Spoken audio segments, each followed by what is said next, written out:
What if death wasn't the end, but the beginning of something unimaginable?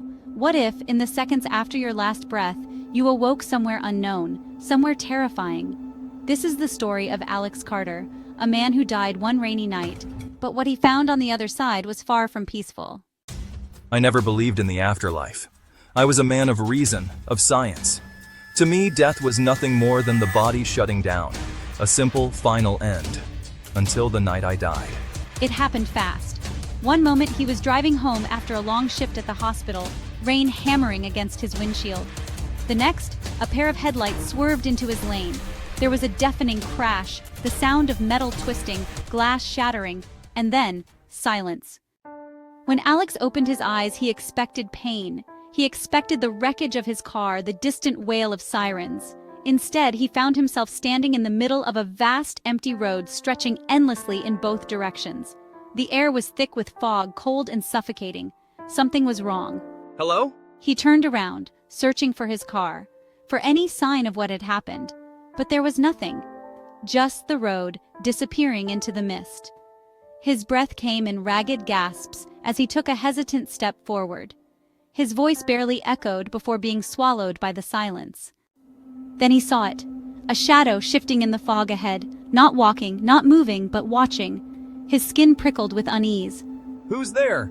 The shadow did not answer, but as the fog shifted, it stepped closer, revealing itself. A man. No, not a man. Something wearing the shape of one. Its face was wrong, blurred at the edges like a painting smeared by careless hands. It had no eyes, yet Alex felt it staring at him. You shouldn't be here. The figure rasped, its voice hollow and distant. Alex's heart pounded. Where am I? The figure tilted its head. You already know.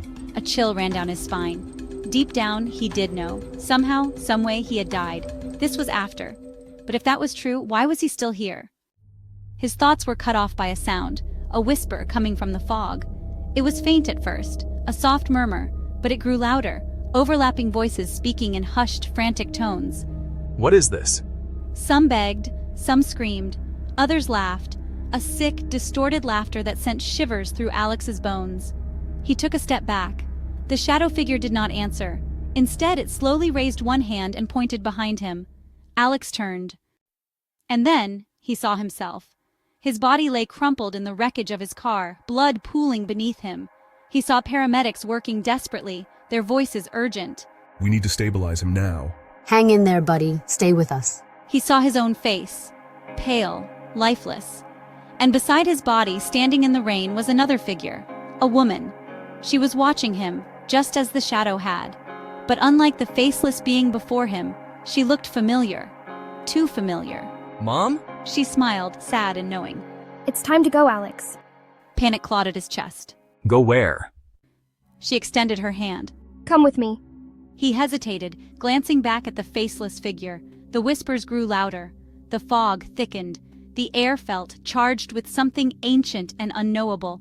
Alex's mind screamed at him to run, but deep down, he knew there was no running from this, no escaping what had already happened. His mother's eyes softened. You were never meant to stay here, my love. A lump formed in his throat. Slowly, he reached out and took her hand, and the world darkness swallowed him whole. Alex gasped awake, his chest heaving. Bright lights burned his eyes. The beeping of a heart monitor filled the air. He was in a hospital bed, alive. But something was wrong. The room was empty, yet he felt a presence lingered just beyond his vision. A whisper, too soft to understand. And on the window, written in the condensation of his breath, were 3 words. You shouldn't be here.